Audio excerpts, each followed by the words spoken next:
Good morning. कल हमने पढ़ा था अनरियलाइज्ड रेंट का ट्रीटमेंट कि अगर अनरियलाइज्ड रेंट रहे तो डिडक्शन कैसे मिलेगा, और फिर अगर उसकी रिकवरी रिसीव हो तो कि उसका क्या ट्रीटमेंट होगा। ठीक है, तो एक बात बताइए, अगर अनरियलाइज्ड, अगर मान लो किसी के पास करंट ईयर की हाउस प्रॉपर्टी हेड की इनकम है, किसी के पास करंट ईयर की हाउस प्रॉपर्टी हेड की इनकम है, उसका पास्ट ईयर में अनरियलाइज्ड रेंट का डिडक्शन रहा हुआ है जो उसको कम मिला था, शॉर्ट डिडक्शन मिला था उसका, मतलब उसका क्लेम करना रह गया था। तो क्या वो ये डिडक्शन इस इनकम से, करंट ईयर की इनकम से, ये पास्ट ईयर का है, ये डिडक्शन जो शॉर्ट क्लेम करना रह गया था ये पास्ट ईयर का है, ये अभी करंट ईयर की हाउस प्रॉपर्टी की इनकम से डिडक्शन ले सकता है क्या? नहीं ले सकता। ठीक है, बिल्कुल। तो इसका डिडक्शन किस में से मिलेगा? गवर्नमेंट ने क्या बोला कि अगर सेम टेनेंट से इसी अनरियलाइज्ड रेंट की रिकवरी हो तो डिडक्शन मिलेगा। तो ये शॉर्ट डिडक्शन किस में से क्लेम किया जा सकता है? ओनली रिकवरी से, और बैलेंस रिकवरी टैक्सेबल होगी। ठीक है, तो अगर आप इसको करंट ईयर की हाउस प्रॉपर्टी एट की इनकम से चार्ज करना चाहें, सेट ऑफ करना चाहें, नहीं हो पाएगा, रिकवरी से तो हो पाएगा। कल हमने ये बात समझी थी। ठीक है, और इसके अलावा एक बात हमने कल और समझी, एसओपी एनओपी प्रॉपर्टी है अगर मोर देन टू है, सपोज 5 है, तो फिर हमने समझा कि सिर्फ मैक्सिमम 2 प्रॉपर्टीज एसओपी एनओपी होंगी, और उसके एक्सेस जो प्रॉपर्टीज हैं उनको हमको डीएलओपी मानना पड़ेगा। ठीक है, ऐसा हमने समझा। कल हमने एक क्वेश्चन किया उस पर, उसमें हमने बात की थी कि 3 प्रॉपर्टीज हैं, उसमें हमने बात की 3 प्रॉपर्टीज हैं, फर्स्ट, सेकंड और थर्ड। ठीक है, उस पर हमने बात की थी कि 3 प्रॉपर्टीज हैं, फर्स्ट, सेकंड और थर्ड। उसमें हमने पहला स्टेप क्या अप्लाई करके देखा था? हमने तीनों प्रॉपर्टीज के लिए एज्यूम करके देखा था कि एज्यूम ऑल डीएलओपी मानना है, सारी प्रॉपर्टीज को डीएलओपी मानना है। तो उनके डीएलओपी होने की वैल्यू हमने निकाल ली थी। फिर हमने स्टेप सेकंड किया, उसमें हमने बात की कि assume all SOP, assume all properties SOP, उनके एसओपी होने की हमने टैक्सेबल वैल्यू निकाल ली। ठीक है, फिर हमने ऑप्शंस बनाए कि ऑप्शन फर्स्ट, ऑप्शन 1 की हमने, उसमें हमने कहा अगर हम पहली 2 प्रॉपर्टीज को एसओपी मानते हैं, ज्यादा से ज्यादा 2 को ही मान सकते हैं, फिर एक को हमको डीएलओपी मानना पड़ेगा। फिर ऑप्शन 2 की बात की, अगर फर्स्ट और थर्ड को एसओपी मानते हैं तो सेकंड वाली को डीएलओपी मानना पड़ेगा। ठीक है, फिर तीसरा ऑप्शन हमने समझा कि अगर सेकंड और थर्ड को एसओपी मानते हैं तो फर्स्ट को डीएलओपी मानना पड़ेगा। ठीक है, फिर हमने क्या किया था? हमने एसओपी, फिर हमने बात की थी कि जो एसओपी हैं उनकी वैल्यूज एसओपी होने जब हमने एसओपी की कैलकुलेशन की थी वहां से पकड़ के लाएंगे। तो यहां कौन सी वैल्यू लिखेंगे हम, यहां पर कौन सी वैल्यू लिखेंगे और यहां पर ये वाली वैल्यू लिखेंगे। ये कल हमने समझा था ऐसा, ठीक है। फिर सेकंड ऑप्शन में क्या करेंगे, सेकंड ऑप्शन में पहला मकान एसओपी तो वही, सेकंड डीएलओपी तो सेकंड के डीएलओपी होने की वैल्यू हम यहां से लाए थे। थर्ड में एसओपी तो थर्ड वाली प्रॉपर्टी एसओपी होने की क्या वैल्यू है, ये तो हम यहां से लाए। हमने यहां पर वैल्यूज फिट कर दी, यही किया हमने। थर्ड ऑप्शन में भी हमने यही किया। थर्ड ऑप्शन में हमने क्या किया कि फर्स्ट प्रॉपर्टी डीएलओपी है तो उसकी ये वाली वैल्यू यहां हमने फिट की। सेकंड एसओपी है, थर्ड एसओपी है तो सेकंड फर्स्ट सेकंड वाली प्रॉपर्टी, सेकंड वाली, फर्स्ट नहीं सेकंड, सेकंड वाले की एसओपी होने की वैल्यू यहां से लाए। थर्ड की एसओपी होने की वैल्यू यहां से लाए। हमने यहां वैल्यूज फिट कर दी ऑप्शंस के अंदर। फिर जिस ऑप्शन में हमारी टैक्सेबल वैल्यू लोअर होगी वो हमने ऑप्शन सेलेक्ट कर लिया था। कल वाले में कोई प्रॉब्लम? कल हमने एक और बात समझी थी इसी क्वेश्चन में, जो हमने क्वेश्चन नंबर क्या कौन सा किया था डीएलओपी प्रॉपर्टी पर, एसओपी डीएलओपी का सिलेक्शन 21। क्वेश्चन नंबर 21 में हमने एक और बात समझी थी। क्या क्वेश्चन नंबर 21 का आंसर देखकर आप एक बात बता सकते हैं मुझे कि इंटरेस्ट का जो डिडक्शन था वो प्रॉपर्टी वाइज था या एसएससी वाइज था? मतलब जो 2 लाख का मैक्सिमम डिडक्शन मिलता है वो एसएससी वाइज है या प्रॉपर्टी वाइज? कैसे? रिपेयर के लिए लिया था, कंस्ट्रक्शन के लिए लिया था, वो अलग मैटर है। 2 लाख का जो मैक्सिमम डिडक्शन की बात कही गई है एसओपी एनओपी प्रॉपर्टी के लिए, वो 2 लाख मैक्सिमम, चाहे एक प्रॉपर्टी का हो चाहे दोनों प्रॉपर्टी का हो। बताइए, 2 लाख का डिडक्शन एक एसओपी एनओपी के लिए है या 2 एसओपी एनओपी के लिए है? 2 के लिए है। तो क्या मैं यूं बोल सकता हूं कि इंटरेस्ट का डिडक्शन प्रॉपर्टी वाइज नहीं है, एसएससी वाइज है? मतलब 2 लाख का डिडक्शन अगर एसएससी 1 है तो एक बार मिलेगा। क्या मैंने ऐसे बोला कि प्रॉपर्टी वाइज है तो प्रॉपर्टी वाइज बोलना तो गलत हो जाएगा? कैसे? 2 एसओपी हैं तो दोनों के लिए, एक के लिए 2 लाख, दूसरे के लिए भी 2 लाख, तो वैसे तो 4 लाख हो जाएगा। तो बताइए, क्या इंटरेस्ट का डिडक्शन प्रॉपर्टी वाइज है या एसएससी वाइज है? जोर से बोलो, सुनाई नहीं दिया। एसएससी वाइज है, ठीक है, बात समझ आई? ये बात हम पढ़ चुके हैं 2 लाख के डिडक्शन के वक्त। जहां 2 लाख वाली बात दे रखी थी उसकी लैंग्वेज आप ढंग से पढ़िए। जहां 2 लाख वाली बात दे रखी है उसकी लैंग्वेज ढंग से पढ़िए।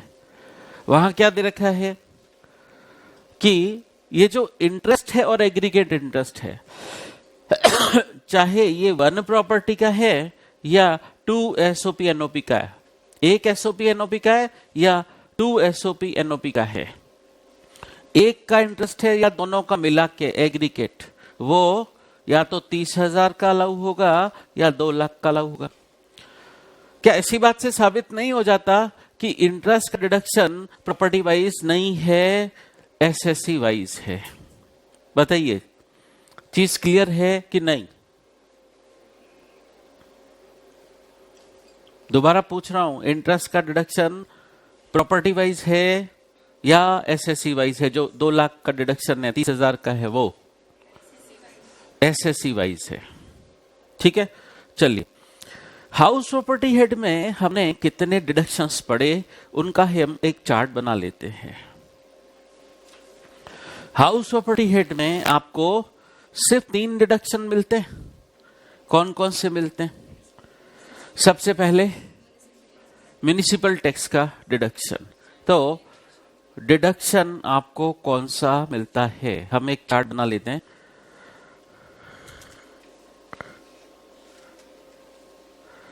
पहला था आपका म्युनिसिपल टैक्स का डिडक्शन, दूसरा स्टैंडर्ड डिडक्शन, तीसरा इंटरेस्ट।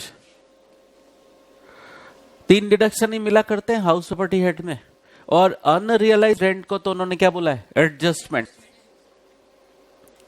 तो डिडक्शन बेसिकली है वो भी डिडक्शन ही, बट उसको नाम एडजस्टमेंट दिया है। तो डिडक्शन 3 है हाउस प्रॉपर्टी हेड में। इन तीनों का बेसिस क्या है? ये किस बेसिस पर अलाउ होते हैं? म्युनिसिपल टैक्स का डिडक्शन एक्चुअल पेमेंट बेसिस पर अलाउ होता है। एक्चुअल पेमेंट बेसिस पर अलाउ होता है। Standard deduction actual payment basis पर है या ड्यू बेसिस पर है? बताइए। ड्यू बेसिस पर। ना तो वो एक्चुअल पेमेंट बेसिस पर है, ना ही ड्यू बेसिस पर है, वो तो फ्लैट 30% है। किसका? Of net annual value. और इंटरेस्ट का डिडक्शन क्या ड्यू बेसिस पर है? लैंग्वेज थी पेड और पेबल, तो इसका मतलब वो तो ड्यू बेसिस पर भी अलाउ हो जाएगा, तो वो ड्यू बेसिस पर भी अलाउ हो जाता है। तो ड्यू बेसिस, ठीक है। अब बताइएगा, अगर मेरी प्रॉपर्टी सपोज लेट आउट है तो म्युनिसिपल टैक्स का डिडक्शन मिलेगा या नहीं? मिलेगा? यस, मिल जाएगा। स्टैंडर्ड डिडक्शन मिल जाएगा। इंटरेस्ट का डिडक्शन मिल जाएगा। कोई लिमिट है क्या? नहीं। तो इंटरेस्ट के डिडक्शन की कोई लिमिट नहीं है, नो लिमिट। अब अगर मेरी प्रॉपर्टी एसओपी एनओपी है, एसओपी एनओपी, अगर प्रॉपर्टी एसओपी एनओपी है तो बताइए म्युनिसिपल टैक्स का डिडक्शन मिलेगा या नहीं? कितने लोगों का कहना नहीं मिलेगा?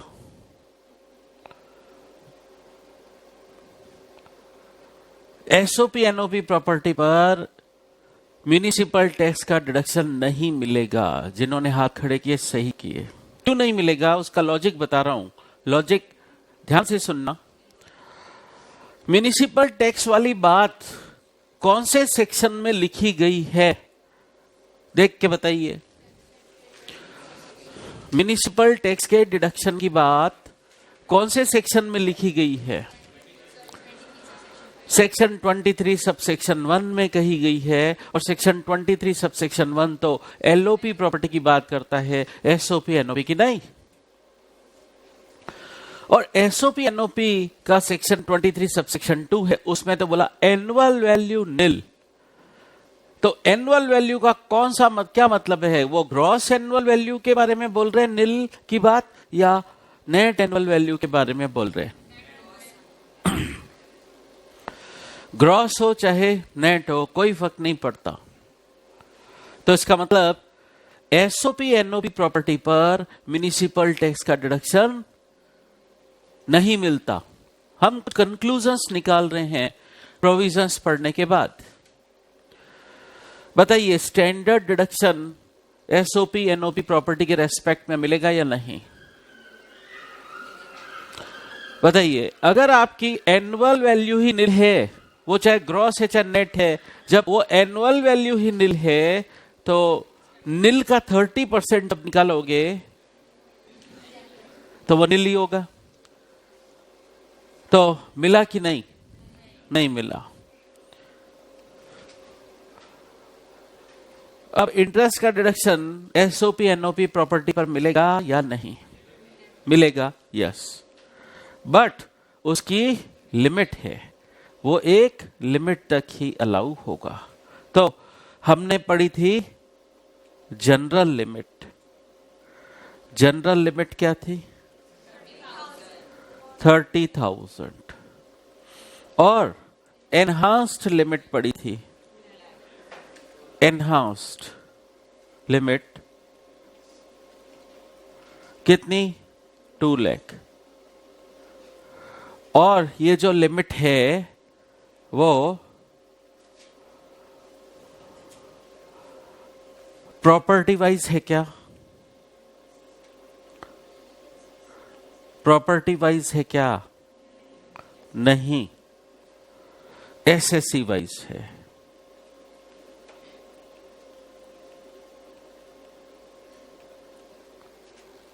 ठीक है, ये चार्ट बना लीजिए आप।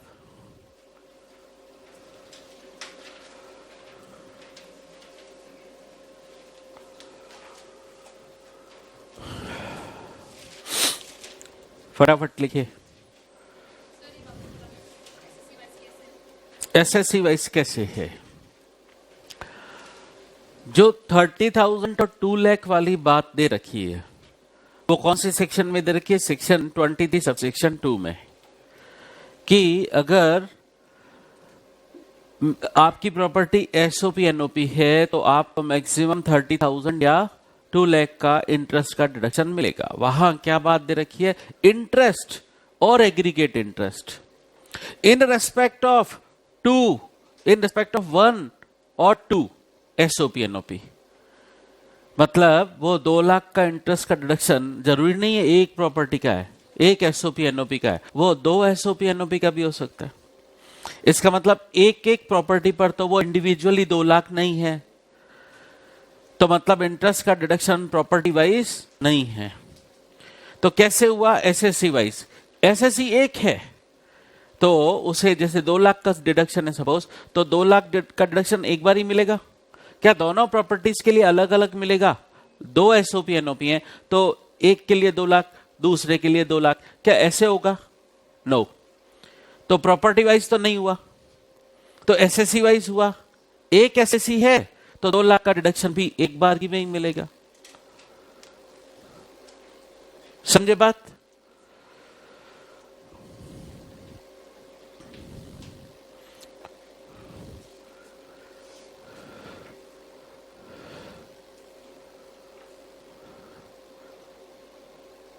कर लिया नोट? पीछे वाले फटाफट करो।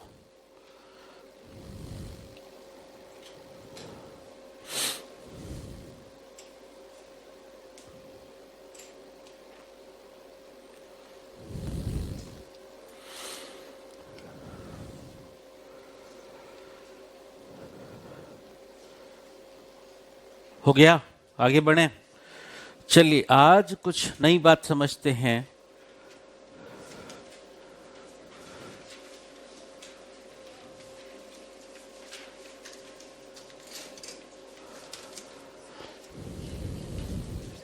कौन सा वाला? क्वेश्चन नंबर 18 समझ नहीं आया? क्वेश्चन नंबर 18 निकाल लीजिए।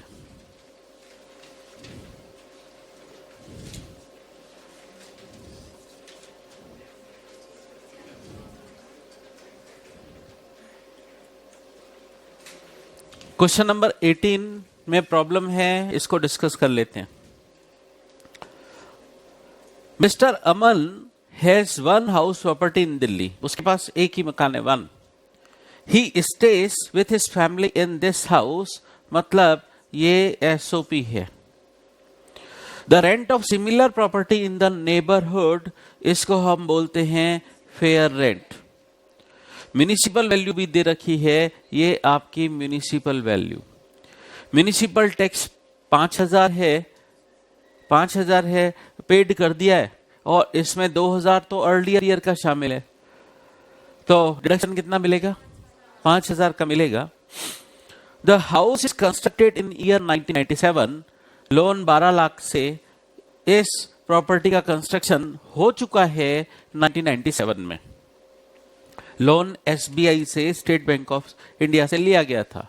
अब एक बात बताइए, अगर इतना पुराना कंस्ट्रक्शन है जो कंप्लीट हो चुका है 1997 में, तो क्या अगर इस प्रॉपर्टी के लिए लोन लिया गया था तो उसके रेस्पेक्ट में अगर पीसीपीआई रहा होगा तो उसकी 5 किस्तें तो कब की राइट ऑफ हो चुकी होंगी?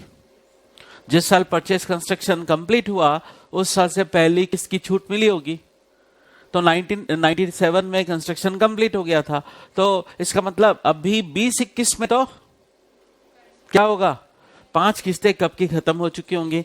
अब अगर होगा भी तो वो करंट ईयर का इंटरेस्ट होगा, और वो भी तभी होगा जब लोन अभी भी आउटस्टैंडिंग चल रहा है।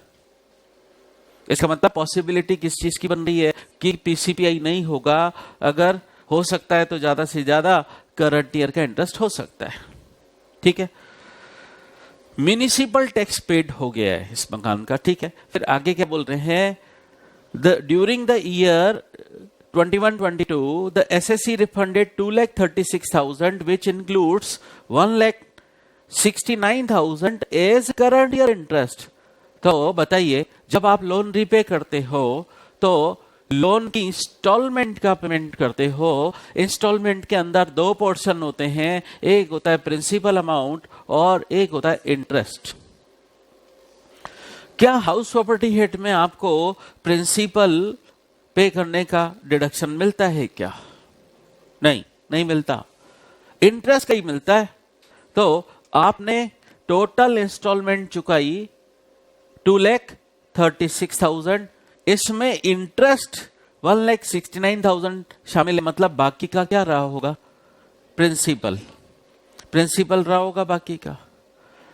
प्रिंसिपल पे किया तो उससे कोई मतलब नहीं है, हमें तो सिर्फ इंटरेस्ट से मतलब है, और बोल भी दिया ये करंट ईयर का है।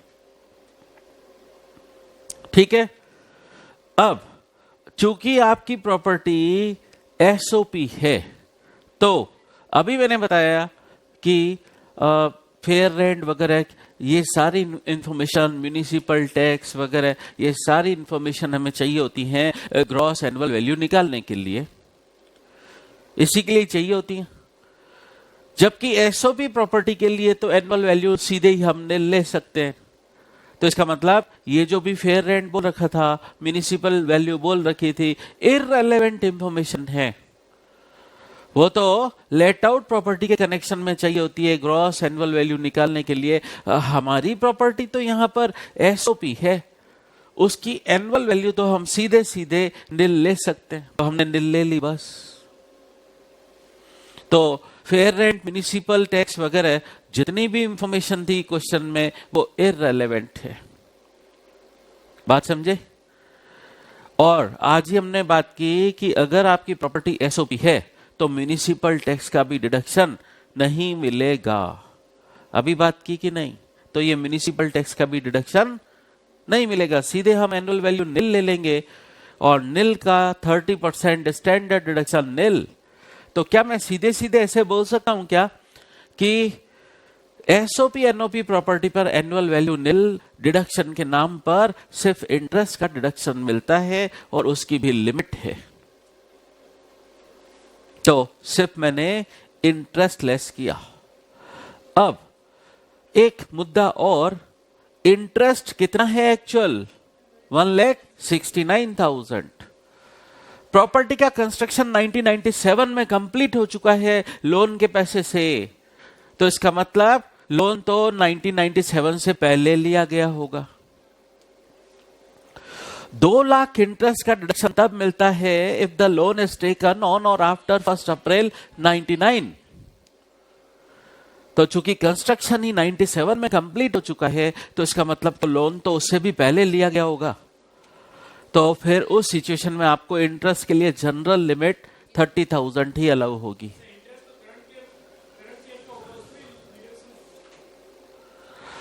इंटरेस्ट का डिडक्शन के लिए आप 2 पार्ट कैलकुलेट करते हो, पीसीपीआई वो यहां 0 है, प्लस करंट ईयर इंटरेस्ट वो है, तो PCPI plus current year interest, PCPI 0, current year का इंटरेस्ट है 1,69,000, दोनों टोटल होके हुआ 1,69,000। वो तो आपने कंप्यूट किया, वो आपने कैलकुलेशन करके रख लिया कि इतना इंटरेस्ट है, कितना टोटल इंटरेस्ट कितना हुआ 1,69,000, वो कैलकुलेशन पार्ट। फिर under income tax act allow कितना होगा, चूंकि आपकी प्रॉपर्टी एसओपी एनओपी है, तो फिर इंटरेस्ट का deduction general limit 30,000, enhance limit 2 lakh. But यहां पर फिर एनहांस लिमिट अलाउ नहीं होगी, जनरल लिमिट ही होगी, क्योंकि लोन तो 1 अप्रैल 99 से पहले का हुआ। तो सिर्फ और सिर्फ एक्चुअल इंटरेस्ट भले ही 1,69,000 हो, बट आपको उसको रेस्ट्रिक्ट करना पड़ेगा, रोकना पड़ेगा 30,000 तक। तो उसको रोक दिया, 30,000 जितना ही अलाउ हुआ, तो ये हो गया आपका लॉस फ्रॉम हाउस प्रॉपर्टी 30,000। बताइए कोई दिक्कत? प्रॉपर्टी एसओपी है, सिर्फ इंटरेस्ट का डिडक्शन मिला, म्युनिसिपल टैक्स का तो डिडक्शन मिलता ही नहीं। आज ही हमने अभी ये चार्ट बनाया था, ठीक है। अब क्वेश्चन का बी पार्ट आपको पूछ रहे हैं कि इंटरेस्ट का डिडक्शन कितना मिलेगा अगर लोन लिया गया था 1 अप्रैल 2010 के ऑन और आफ्टर, और कंस्ट्रक्शन कंप्लीट हो गया था दिसंबर 2011 में। पीसीपीआई रहा भी होगा तो वो तो 5 किस्तें कब की राइट ऑफ हो चुकी होंगी, अभी भी सिर्फ करंट ईयर का ही इंटरेस्ट होगा, वही कहानी है इस बार भी। बट इस सिचुएशन में लोन ऑन और आफ्टर 1 अप्रैल 99 हो गया, तो 2 लाख तक मैक्सिमम एनहांस लिमिट अलाउ हो जाएगी। एक्चुअल इंटरेस्ट कितना है इस केस में? फिर 1,69,000। क्या ये 2 लाख की लिमिट के अंदर है? यस। तो फिर उस सिचुएशन में ये पूरा अलाउ हो जाएगा। क्लियर? बोलिए, अभी भी कोई डाउट? चलिए अब आज एक नई बात समझते हैं। बताइए, प्रॉपर्टी जॉइंट हो सकती है क्या? फॉर एग्जाम्पल 2-3 भाइयों की एक ही जॉइंट प्रॉपर्टी हो सकती है। उस सिचुएशन में हम कैलकुलेशन कैसे करेंगे? तो आज हम समझने जा रहे हैं सेक्शन 26, जो बात करता है जॉइंट ऑनरशिप की। जॉइंट ऑनरशिप मतलब को ऑनरशिप, मतलब अगर एक ही प्रॉपर्टी के मोर देन 1 पर्सन ऑनर हो तो वो कहलाएगा जॉइंट ऑनरशिप, को ऑनरशिप। तो सेक्शन 26 है इसके बारे में। प्रॉपर्टी ओन्ड बाय को ऑनर्स मतलब को ऑनरशिप, जॉइंट ऑनरशिप। उस सिचुएशन में हम इनकम फ्रॉम हाउस प्रॉपर्टी कैसे कंप्यूट करेंगे अभी हम समझने वाले हैं, ठीक है। तो इसमें 2 बातें हैं, 2 पार्ट हैं। अगर रेस्पेक्टिव शेयर ऑफ ईच को ऑनर इज डिटर्मिनेट और नॉन, सपोज 3 भाई हैं और तीनों भाइयों का शेयरिंग रेशियो पता है, नोन है, डिटर्मिनेट है, तो उस सिचुएशन में हम कैलकुलेशन कैसे करेंगे? शेयरिंग रेशियो पता है सबका, ईच को ऑनर का शेयरिंग रेशियो नोन है, डिटर्मिनेट है, पता है, तो उस सिचुएशन में हम कैसे कैलकुलेट करेंगे? Step 1, compute taxable amount of whole property. पूरी प्रॉपर्टी का हम टैक्सेबल अमाउंट कंप्यूट करेंगे as per normal rules. Normal provisions के अकॉर्डिंग हम पूरी होल प्रॉपर्टी का टैक्सेबल अमाउंट निकाल लेंगे। फिर क्या करेंगे? स्टेप 2, जो भी टैक्सेबल अमाउंट आया था हम उनके शेयरिंग रेशियो को ध्यान में रखते हुए अलोकेट कर देंगे।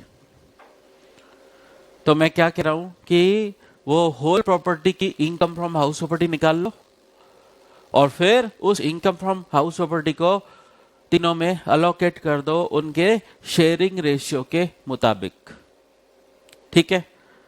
और इसका मतलब क्या हुआ? हर कोई अपने अपने हिस्से की इनकम पर टैक्स देने के लिए लायबल है। हमने क्या किया? पूरी होल प्रॉपर्टी की इनकम फ्रॉम हाउस प्रॉपर्टी निकाल ली, उसको शेयरिंग रेशियो में बांट दिया, ठीक है, हर कोई अपने अपने हिस्से की इनकम पर टैक्स देने के लिए लायबल माना जाएगा। ठीक है, तो कोई खास बात तो बोली नहीं यहां पर कि बस शेयरिंग रेशियो के हिसाब से इनकम को अलोकेट कर दो, हर कोई अपने अपने की हिस्से की इनकम पर टैक्स देगा। तो रिजल्टेंट फिगर क्या होगा? Shall be taxable in the hands of concerned को ऑनर्स। लेकिन एक दिक्कत यहां पर होगी, अगर इस प्रॉपर्टी के कनेक्शन में लोन ले रखा है और ये प्रॉपर्टी एसओपी एनओपी है, तो जो इंटरेस्ट का डिडक्शन मिलेगा, जो 30,000 general limit, 2 lakh enhance limit मिलती है, वो ईच को ऑनर को अलग अलग मिलेगी या एक प्रॉपर्टी है तो एक बार ही मिलेगी। इंटरेस्ट का डिडक्शन मैंने कहा था प्रॉपर्टी वाइज नहीं है, एसएससी वाइज है। तो सपोज एनहांस लिमिट वाली कंडीशन सेटिस्फाई हो रही है 2 लाख वाली, तो क्या 2 लाख का डिडक्शन तीनों को अलग अलग मिलेगा? 3 भाई हैं, 2 लाख 2 लाख 2 लाख, क्या तीनों को इंटरेस्ट का डिडक्शन अलग अलग मिलेगा? यस, इंटरेस्ट का डिडक्शन प्रॉपर्टी वाइज नहीं है, एसएससी वाइज है। यह बात दोबारा साबित हो गई। प्रॉपर्टी वाइज होता तो 2 लाख का डिडक्शन एक बार ही मिलता, ठीक है, लेकिन एसएससी वाइज है, प्रॉपर्टी वाइज नहीं है, एसएससी वाइज है। एसएससी 3 हो गए तो इंटरेस्ट का डिडक्शन भी तीनों को इंडिविजुअली अलग अलग मिलेगा। तो ये बात यहां दे रखी है, देखिए नोट, इफ 1 और 2 जो कि एसओपी है प्रॉपर्टी, इंटरेस्ट का जो भी डिडक्शन मिलता है, चाहे 30,000 वाला चाहे 2 लाख वाला, वो अप्लीकेबल होगा टू ईच को ऑनर सेपरेटली, अलग अलग मिलेगा तीनों को। इसलिए मैंने यहां लिख दिया, ये जो डिडक्शन है वो एसएससी वाइज है, प्रॉपर्टी वाइज नहीं है। क्लियर? ये तो कब? जब उनका शेयरिंग रेशियो पता है। शेयरिंग रेशियो सारे को ऑनर्स का पता है, नोन है, डिटरमिनेट है। अगर पता नहीं हो तो उस सिचुएशन में क्या किया जाएगा? कोई जरूरी नहीं है इक्वल, कोई जरूरी नहीं है। हां, in the absence of information आप ऐसा मान सकते हो, लेकिन प्रैक्टिकल लाइफ में हम बात करें तो कोई जरूरी नहीं है इक्वल हो। ठीक है, तो दूसरी सिचुएशन, अगर रेस्पेक्टिव शेयर ईच को ऑनर का डिटरमिनेट नहीं है, अननोन है, पता नहीं है, अननोन है, डिटरमिनेट नहीं है, तीनों भाइयों से इनकम टैक्स डिपार्टमेंट पूछ रहा है कि तुम्हारा शेयरिंग रेशियो क्या है, और तीनों भाई बोल रहे हैं हम तो नहीं बताएंगे, आपको क्या पंचायती है, हम नहीं बताएंगे। तो इनकम टैक्स डिपार्टमेंट का कहना है अच्छा नहीं बताओगे तो हमको इस सिचुएशन को डील करना आता है, मत बताओ, मत बताओ। हम क्या करेंगे उस सिचुएशन में? तो इनकम टैक्स डिपार्टमेंट उस सिचुएशन में क्या करेगा? होल प्रॉपर्टी का टैक्सेबल अमाउंट नॉर्मल प्रोविजंस के हिसाब से कंप्यूट कर लिया जाएगा। फिर शेयरिंग रेशियो तो अवेलेबल है नहीं, तो बांटा नहीं जाएगा। और किया क्या जाएगा उसको? हमने जब डायरेक्ट टैक्स वाला पोर्शन शुरू किया था, फर्स्ट क्लास में हमने पढ़ा था कि एक एसएससी होता है एओपी, एसोसिएशन ऑफ पर्सन। तो इनकम टैक्स डिपार्टमेंट तीनों भाइयों को एओपी मान लेगा। एओपी मानने का इफेक्ट क्या पड़ेगा? ये तीनों भाई जॉइंटली कंसीडर होंगे एक एसएससी के रूप में, एओपी के रूप में। मतलब उस एओपी का रिटर्न अलग जाएगा। मान लो उन तीनों भाइयों के इंडिविजुअल इनकम है, कोई बिजनेस करता है, कोई सैलरीड है, उनकी पर्सनल इनकम्स हैं। उन पर्सनल इनकम्स के रेस्पेक्ट में वो अपना इनकम टैक्स का रिटर्न फाइल करते हैं। तो 3 भाई हैं, 3 रिटर्न फाइल हो रहे हैं, चौथा रिटर्न और फाइल होगा उनके एओपी स्टेटस वाला। क्यों? इनकम टैक्स डिपार्टमेंट उन तीनों भाइयों को उस हाउस प्रॉपर्टी के इनकम के रेस्पेक्ट में एओपी मानकर असेसमेंट करेगा। ठीक है, तो भाई 3 है, 3 रिटर्न फाइल नहीं होंगे, 4 रिटर्न फाइल होंगे। 3 रिटर्न तो वो वाले जो उनकी पर्सनल इनकम के लिए है, और चौथा रिटर्न इस हाउस प्रॉपर्टी हेड वाली जो इनकम है, वो तीनों को जॉइंटली, वो उस इनकम पर क्या जॉइंटली एंड सेवरली लायबल है टैक्स देने के लिए, तो उसका स्टेटस एओपी मानते हुए होगा। और ये अब एक एसएससी हो गया इस हाउस प्रॉपर्टी हेड की इनकम के लिए, एक एसएससी हो गया, तीनों को जॉइंटली कंसीडर किया जाएगा एओपी मानते हुए। ठीक है, फिर बताइए इंटरेस्ट का डिडक्शन मिलेगा या नहीं? एक बार ही मिलेगा, ये एक एसएससी हो गया ना, इंडिविजुअली नहीं मिलेगा। ठीक है, एक बात और बताऊं,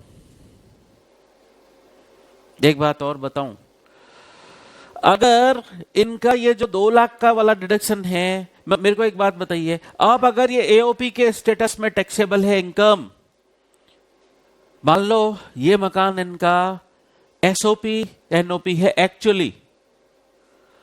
एक्चुअली एसओपी एनओपी है। सेक्शन 23 सबसेक्शन 2 में हमने एक बात पढ़ी थी, एसओपी एनओपी होने का बेनिफिट सिर्फ इंडिविजुअल एचयूएफ को मिलेगा, अदर एसएससी को नहीं मिलेगा। अब बताओ क्या होगा? ये उस प्रॉपर्टी पर एसओपी एनओपी होने का बेनिफिट क्लेम नहीं कर पाएंगे, इस प्रॉपर्टी की एनुअल वैल्यू निल नहीं ले पाएंगे, ये प्रॉपर्टी हो जाएगी अब डीएलओपी। और डीएलओपी हो जाएगी तो उसका इफेक्ट क्या पड़ेगा बताओ? सेक्शन 23 सबसेक्शन 1 लग जाएगा और एक्सपेक्टेड रेंट बन जाएगा ग्रॉस एनुअल वैल्यू। बात समझे कि नहीं? क्योंकि एसओपी एनओपी होने का बेनिफिट एक एओपी क्लेम नहीं कर सकती, ओनली इंडिविजुअल एचयूएफ क्लेम कर सकते, तो वो बात भी ध्यान रखनी पड़ेगी। समझे? चलिए, तो ये था सेक्शन 26। सेक्शन 26 कहां लगता है? जहां शेयरिंग रेशियो पता होता है तो लगता है सेक्शन 26। अगर शेयरिंग रेशियो पता नहीं है तो हम उसे कहेंगे सेक्शन 26 नॉट एप्लीकेबल। क्लियर? चलिए, अब इससे रिलेटेड हम एक क्वेश्चन करते हैं।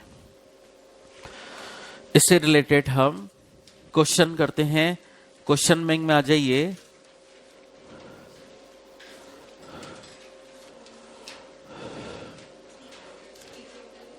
क्वेश्चन नंबर 22 में आ जाइए।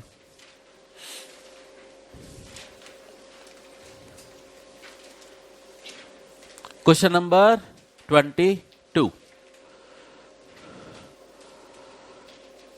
3 brothers PQR having equal share, बता दिया आपको इक्वल शेयर है सबका, आर को honours of a house property, मकान एक ही है लेकिन कंसिस्टिंग ऑफ 6 आइडेंटिकल यूनिट्स। मकान तो एक ही है लेकिन उसमें 6 एक जैसी यूनिट्स बनी हुई हैं। ठीक है, और प्रॉपर्टी का कंस्ट्रक्शन कंप्लीट हो चुका है 25 अप्रैल 1997 को।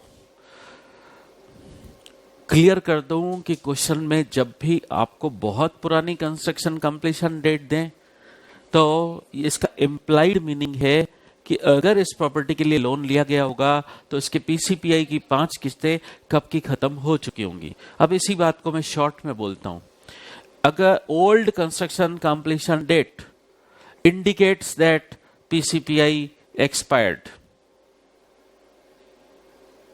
ठीक है, अब अगर होगा भी तो करंट ईयर का इंटरेस्ट होगा। ये आपको पुरानी कंस्ट्रक्शन कंप्लीशन डेट देखते ही समझ आ जाना चाहिए। फिर each of them occupies 1 unit for his residence. तो इन्होंने बातें काफी लिख दी हैं, मेरे को समझना पड़ेगा। इन्होंने बोला कि मकान एक ही है, ठीक है, उसमें 6 यूनिट्स हैं, ऐसा इन्होंने बोला। तो ये मकान है, इसमें 6 यूनिट्स हैं।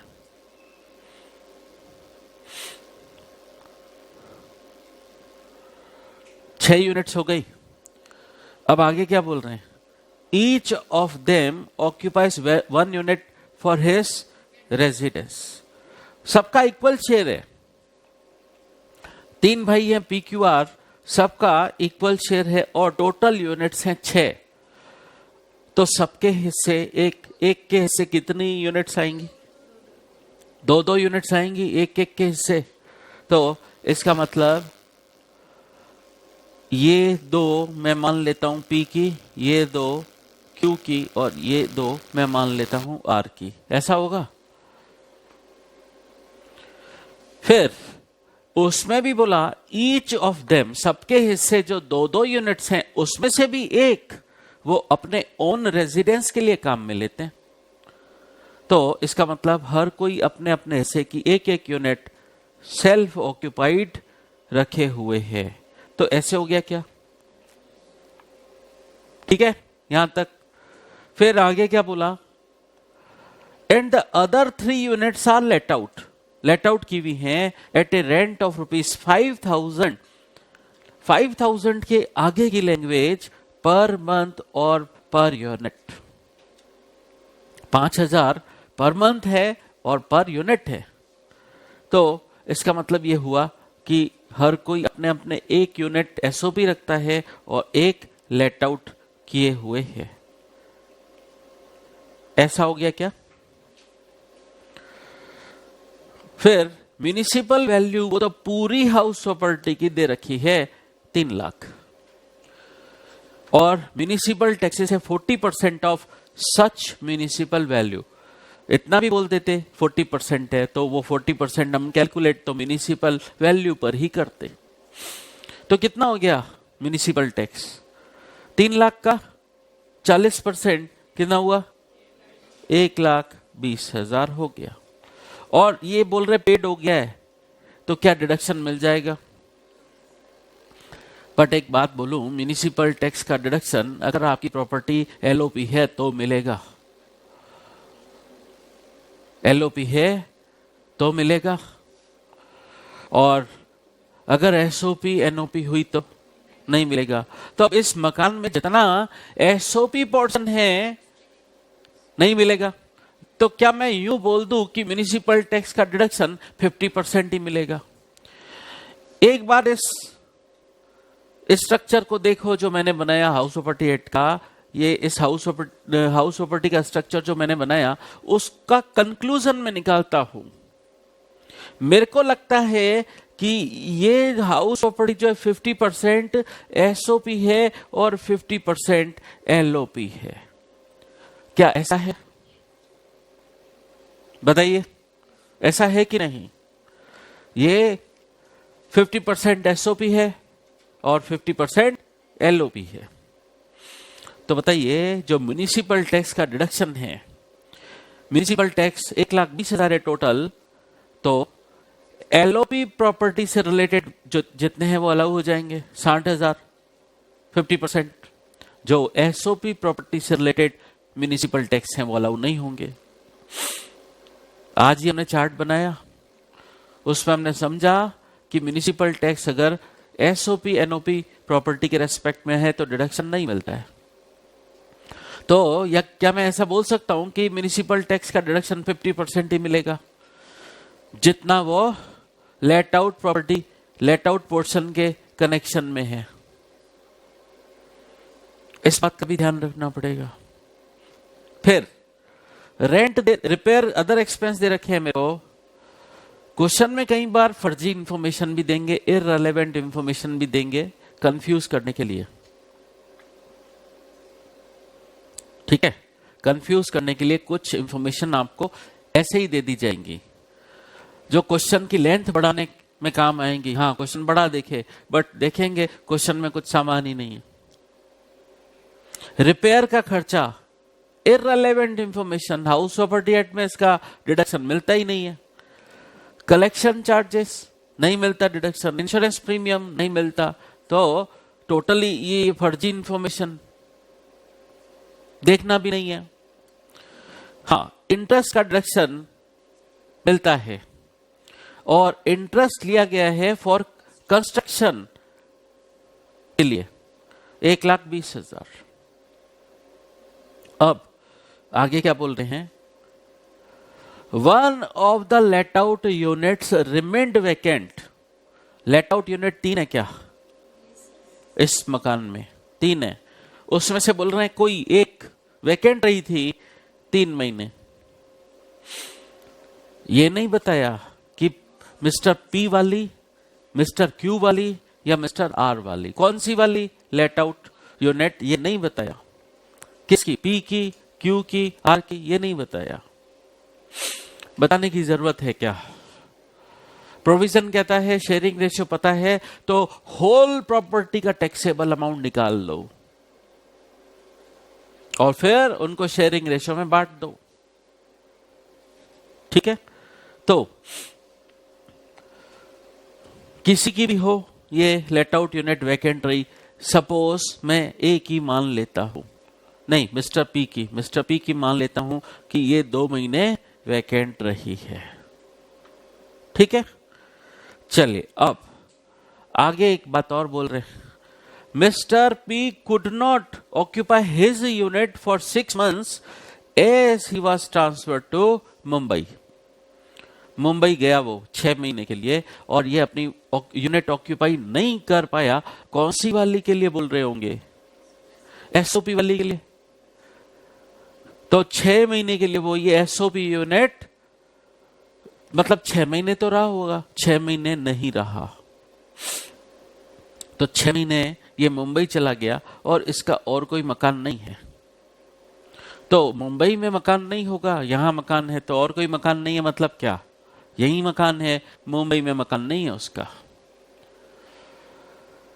तो क्या मैं ऐसे बोल दूं ये वाला एसओपी, जो एसओपी वाला एरिया है, ये 6 महीने एसओपी था और 6 महीने एनओपी था, क्या मैं ऐसे बोल दूं नॉट ऑक्यूपाइड था 6 महीने?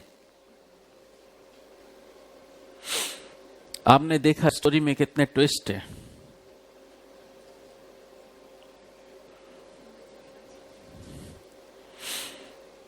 नहीं, कितनी बातें उलझा के दे रखी हैं, बट इसका सलूशन बहुत इजी है। प्रोविजन क्या बोलता है, हमें होल प्रॉपर्टी की इनकम फ्रॉम हाउस प्रॉपर्टी निकालनी है और अलोकेट कर लेनी है। प्रोविजन तो बड़ा सिंपल है, ठीक है। और इन तीनों की अदर इनकम दे रखी है, the other income of PQR 3,50,000, 4,50,000, 5,50,000 respectively. आपको निकालना क्या, इनकम फ्रॉम हाउस प्रॉपर्टी निकालनी है और इन तीनों भाइयों की टोटल इनकम भी निकालनी है। तो सॉल्यूशन बड़ा आसान है इसका। कैसे? मुझे पता है कि ये प्रॉपर्टी का मैंने स्ट्रक्चर बनाया और उसका कंक्लूजन मैंने निकाला था कि ये 50% एसओपी है और 50% एलओपी है। होल प्रॉपर्टी का स्ट्रक्चर मैंने देखा और होल प्रॉपर्टी की मेरे को इनकम फ्रॉम हाउस प्रॉपर्टी निकालनी है, ठीक है।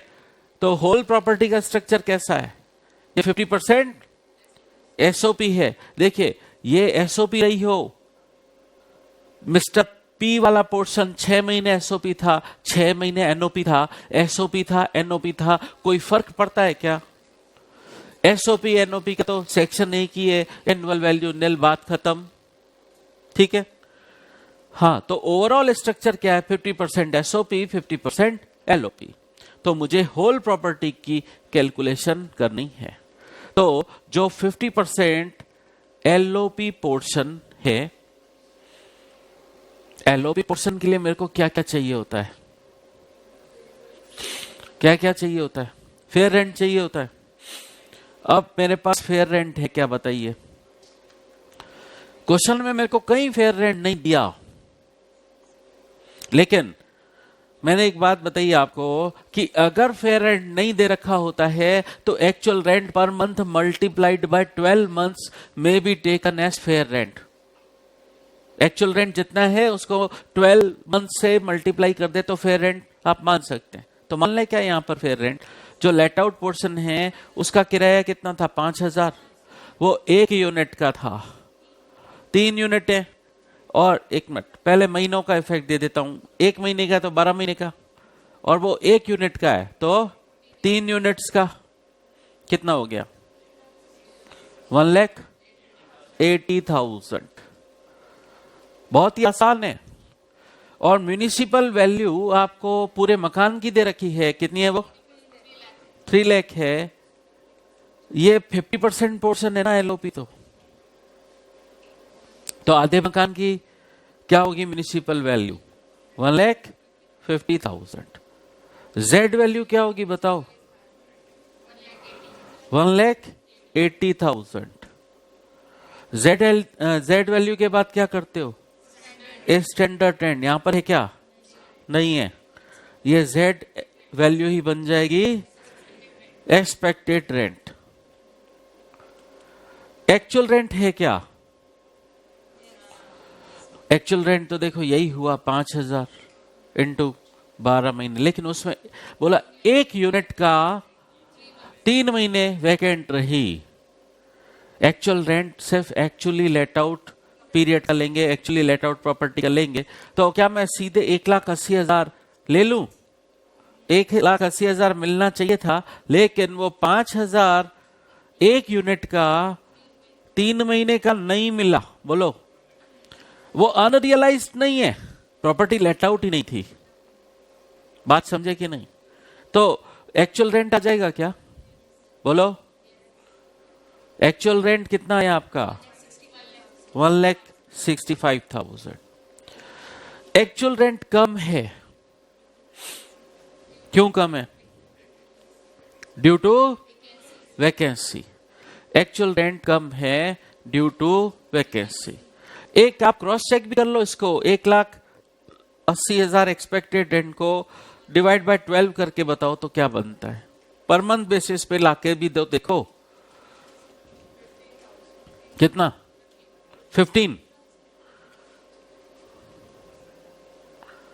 15,000। अब बताइए,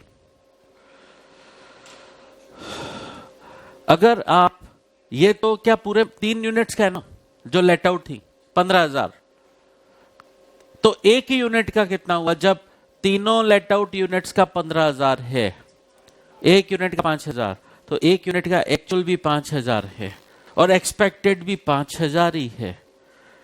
एक्चुअल भी 5,000 है एक यूनिट का और एक्सपेक्टेड भी 5,000 है। दोबारा बोल रहा हूं, 15,000 ये 3 यूनिट का है, तो एक यूनिट का क्या? 5,000। ठीक है, और वो पर मंथ है, तो एक्सपेक्टेड रेंट भी 5,000 है पर मंथ और एक्चुअल रेंट भी 5,000 है पर मंथ। कोई प्रॉब्लम? क्या मैं ऐसे बोल सकता हूं कि एक्चुअल रेंट कम है एक्सपेक्टेड रेंट से अदर रीजन की वजह से? नहीं। तो साबित हो गया कि सिर्फ वैकेंसी की वजह से कम है। बोलो, अब अगर वैकेंसी की वजह से कम है तो मेरी ग्रॉस एनुअल वैल्यू क्या होगी? Actual rent. म्यूनिसिपल टैक्स इसमें से लेस होगा, तो म्यूनिसिपल टैक्स एक्चुअल कितना है? 1,20,000। 50% पोर्शन, लेट आउट पोर्शन 60,000। ठीक है, तो एनएवी क्या आ गई? नेट एनुअल वैल्यू आ गई कितना? 1,05,000। 1,05,000 आ गया। इसमें से 30% स्टैंडर्ड डिडक्शन कितना होगा? 31,500। और इंटरेस्ट है क्या इस प्रॉपर्टी का? पूरे मकान का कितना है? 1,20,000। तो 50% पोर्शन का 60,000। तो income from house property but सिर्फ लेट आउट पोर्शन की कितनी है? 13,500। ठीक है, ये तीनों में बांट दूं, ये मैं तीनों में बांट देता हूं PQR। शेयरिंग रेशियो में बांटना है। शेयरिंग रेशियो क्या है? इक्वल। कितना हुआ? 4,500, 4,500, 4,500। बट ये तो सिर्फ लेट आउट पोर्शन का है। एसओपी बताइए, तीनों एसओपी का डिडक्शन, तीनों एसओपी की एनुअल वैल्यू नील अलग अलग ले सकते हैं कि नहीं? ले सकते हैं। तो ये तो इनके लेट आउट पोर्शन की इनकम तीनों में बढ़ गई। तीनों का एसओपी पोर्शन वो अलग से आएगा भी, और वो 50% है ना। तो एसओपी पोर्शन के एनुअल वैल्यू तो नील होती है। डिडक्शन के नाम पर सिर्फ इंटरेस्ट का डिडक्शन मिलता है, बोलो। तो इंटरेस्ट का डिडक्शन पूरे एसओपी 50% एरिया का कितना है? 60,000 है क्या? ये डिवाइड बाय 3 हो जाएगा, 3 है, अलग अलग मिलेगा सबको। तो तीनों में बट के आएगा। तो जब वो लेस करेंगे अपनी एनुअल वैल्यू में से 20,000 20,000 20,000 लेस करेंगे, तो क्या एसओपी पोर्शन की वैल्यू नेगेटिव आ जाएगी क्या तीनों की? बोलो। वो क्या लिखेंगे? पूरा लिखेंगे एसओपी तीनों का नील नील नील, फिर लेस इंटरेस्ट का डिडक्शन 20,000 20,000 20,000। तो क्या तीनों का 20,000 20,000 20,000 नेगेटिव आ जाएगा फाइनली एसओपी पोर्शन का? ठीक है, तो मैंने सीधा लिख दिया यहां पर। अब इनकी टोटल हाउस प्रॉपर्टी हेड की इनकम क्या होगी? क्या ये आपस में सेट ऑफ हो जाएगा? हो जाएगा। आपस में नेगेटिव पॉजिटिव एडजस्ट हो जाएगा। तो ओवरऑल तीनों का कितना रहेगा? 1500, 15,500, 15,500 और 15,500 नेगेटिव। मतलब इनका हाउस प्रॉपर्टी हेड में लॉस आ रहा है। ठीक है, अब बताइए, इनका शेयरिंग रेशियो नोन है, तो क्या इनको एओपी के स्टेटस में रिटर्न फाइल करना पड़ेगा क्या? नहीं, ये अपने रेस्पेक्टिव शेयर की इनकम पर अपने इस इनकम को वो अपने रिटर्न में इंक्लूड कर लेंगे। पर्सनल रिटर्न में कितने रिटर्न जाएंगे बोलो? 3 या 4? 3 ही जाएंगे। एओपी के स्टेटस वाला जाएगा क्या? नहीं। तो ये इनकी पर्सनल इनकम भी काउंट करनी पड़ेगी, क्योंकि हाउस प्रॉपर्टी हेड की इनकम के अलावा इन तीनों की टोटल इनकम भी पूछा है, और इनकी अदर इनकम की डिटेल आपको दे रखी है। अदर इनकम इनकी कितनी है? 3,50,000, 4,50,000 और 5,50,000। लेस हो जाएगा। तो हाउस प्रॉपर्टी हेड में इनके लॉस आ रहा है, तो क्या ये दूसरे हेड की इनकम से सेट ऑफ कर सकते हैं ये लॉस? यस, कर सकते हैं। तो सेट ऑफ होने के बाद इनकी टोटल इनकम आ जाएगी। क्या आएगी बोलो? 334 या 35? 334 500, 334 500 कितना? फिर नेक्स्ट 434 500 और 534 500। तो समझ आया फाइनली हमने किया क्या? हमने पहले लेट आउट पोर्शन 50% एरिया का कैलकुलेशन अलग कर दिया, फिर सेल्फ ऑक्यूपाइड पोर्शन की कैलकुलेशन अलग की। अलग की या नहीं की? अलग। लेट आउट पोर्शन का अलग हो गया, सेल्फ ऑक्यूपाइड पोर्शन का अलग हो गया। मतलब 50% एरिया की कैलकुलेशन अलग, 50% जो एसओपी है एलओपी है, दोनों की कैलकुलेशन हमने अलग अलग कर ली। इनकम फ्रॉम हाउस प्रॉपर्टी आ गई, और हमें पता पड़ा तीनों के लॉस है। तीनों के क्या है? लॉस। ठीक है, ये लॉस ये अपनी अदर इनकम से सेट ऑफ करवा लेंगे, तो फाइनली इनकी टोटल इनकम आ गई। ये था जॉइंट प्रॉपर्टी और को ऑनरशिप का क्वेश्चन। ठीक है, चलिए अब आज का होमवर्क नोट करें। आज का होमवर्क है आपका क्वेश्चन नंबर 23। Question number 23। एक बात बताइए इसमें मेरे को, अनपेड इंटरेस्ट पर इंटरेस्ट देना पड़ा 450, इसका डिडक्शन मिलेगा या नहीं? ये पैनल नेचर का इंटरेस्ट है, इंटरेस्ट ऑन इंटरेस्ट है। ये हम बात कर चुके हैं, पैनल नेचर का इंटरेस्ट अलाउ नहीं होगा तो इसका डिडक्शन नहीं मिलेगा। ये आपको होमवर्क में करना है। क्वेश्चन में आपको बताया नहीं यहाँ पर कि शेयरिंग रेशियो क्या है, तो आपको दोनों तरीके से करना चाहिए, दोनों तरीके से करना चाहिए। पहले क्या मानते हुए करना चाहिए, अगर दे ही नहीं रखा है तो डिटर्मिनेट नहीं है, फिर उसको बता देना कि ये इनको एओपी के स्टेटस में टैक्सेबल होगा। फिर उसका एक अल्टरनेटिव सॉल्यूशन, और कि हम मान लेते हैं दोनों का इक्वल शेयर है। इक्वल शेयर है तो जो कैलकुलेशन की है इक्वली डिवाइड ही तो करना है। ठीक है, ये क्वेश्चन करिए। इसके अलावा क्वेश्चन नंबर 28 होमवर्क है आपका, 29 होमवर्क है आपका। ठीक है, तो होमवर्क आपके क्या क्या हो गया? क्वेश्चन नंबर 23, 28 और 29, 3 क्वेश्चन आपको करने हैं।